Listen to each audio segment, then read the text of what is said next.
근데 저는 그 사람들이 루저라고 생각하고 쓰지 않았고 저처럼 되게 평범한 사람들, 보통 사람들이라고 생각을 했어요. 저는 기본적으로 이 사회가 굉장히 이기적이라고 생각을 하기 때문에 이 이기적인 조직이나 시스템에 아주 잘 적응하는 것이 사실상 좀 이상한 일이라는 생각이 좀 있어요. 그들의 어떤 능력의 한계라기보다는 이 전체적인 사회가 잘못된 구조로 나가기 있기 때문에 그 과정에서 상처받고 덜어는 실패하고 하는 사람들이라고 저는 생각하는 편이에요. 저는 이제 노동과 노동의 조건에 대해서 좀 많이 생각하는 작가인 것 같아요. 저는 자기 신념을 지켜가는 개인들, 그 사람들 마음에 일고 있는 그 무늬들 같은 것, 그런 것들을 좀 담아내고 싶었고요.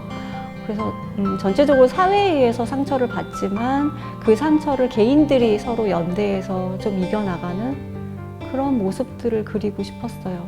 저희 세대는 IF 출발하면서 이제 20대가 됐는데 세상을 바꿀 수는 없다라는 어떤 생각이 있었던 것 같아요. 그런데 사실은 우리는 좀 더 인간답게 살고 싶고, 그럼 우리가 이 균형을 어떻게 맞춰 나갈까? 그러니까 막 의지 있게 욕심을 부려가지고 다른 사람들을 쓰러뜨리면서 경쟁에서 이겨서 이걸 쟁취하는 방법도 있겠죠. 근데 많은 사람들은 그 가운데서 갈등하게 돼 있거든요. 마음에 갈등이 일어요. 나의 이 쟁취가 옳은가?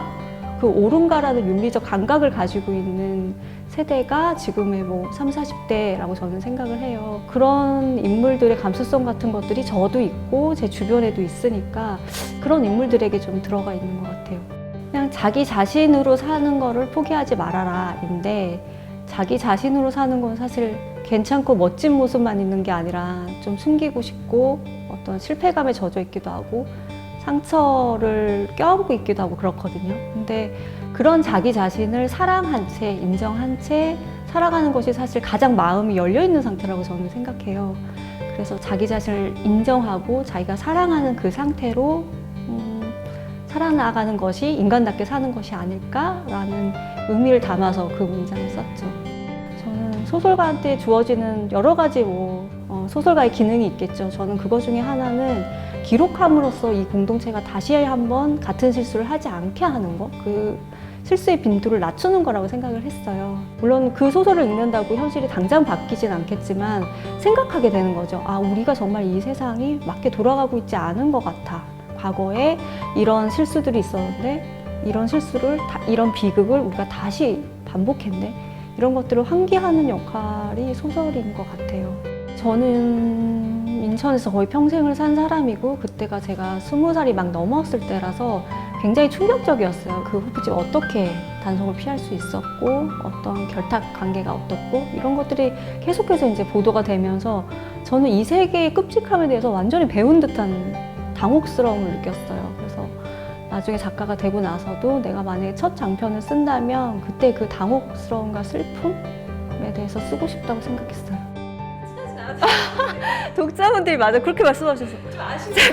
작가님 뭐 200 몇 페이지가야 손 한 번 잡아요. 저한테 이렇게 말씀하시는 거예요. 30대의 사랑에 대해서 아주 그냥 잘 그려보겠다 이랬는데 쓰다 보니까 이 친구들한테 내밀하게 있는 상처들이 너무 많고, 그 상처들에 대해서 이제 들여다보면서 얘기를 진행시켜 나가다 보니까 이 둘의 연애가 이렇게 온도가 높아지기가 너무 힘든 거예요. 당장 뭐 직장에서 쫓아날지 어떻게 될지 모르는 상황에서 서로가 마음을 표현하기 어려웠을 거라 저는 생각을 해요. 그래서 원하는 만큼 그려드리지 못했죠. 저는 제가 생각하고 있는 독자들의 수가 있어요. 그게 많진 않거든요. 근데 그 수는 꼭 채웠으면 좋겠다는 생각이 들어요. 왜냐하면 제가 앞으로 뭐 50이 되고 60이 되고 계속 글을 쓸 텐데 그때 따라서 읽어줄 수 있는 독자들의 수라고 생각하거든요. 김금이라는 작가를 보고 선택하는 그 찐독자의 수. 그 독자분들은 저랑 같이 갔으면 좋겠다. 그분들이랑 같이 가는 글을 쓰고 싶다라고 생각하죠. 저는 사실 소설가가 쓰는 글은 소설가가 가지고 있는 어떤 한계를 매번 넘어서 나오는 듯한 느낌이에요. 그러니까 제 개인적인 한계 같은 거, 제가 가닿지 못한 어떤 세계 아니면 신념 그런 것들을 뛰어넘어서 소설이 성취를 하거든요. 그 느낌이 되게 좋아서 자주 쓰는 상태에 들어가고 싶어 하는 것 같아요. 작업을 통해서 얻는 생의 에너지를 계속 가져가고 그걸 또 독자들한테 한 번 더 그 생의 에너지를 전달할 수 있는 그런 뭔가 과정으로서의 소설을 쓰는 사람으로 남을 수 있으면 좋겠어요. 네. 다음은 장편을 쓸 것 같아요. 그래서 다음 장편은 좀 역사적인 인물을 가지고 쓸 생각이고, 제가 할 수 있을지 모르겠지만 지금 분단 문제, 지금 남북이 대치하고 있는 상황이잖아요. 그 분단 문제에 대해서 제가 제 입으로 젊은 작가라고 하면서 그렇지만 젊은 작가가 새롭게 수용한 그 분단 문제란 어떤 것인가를 역사적인 인물들을 통해서 써볼 생각이에요.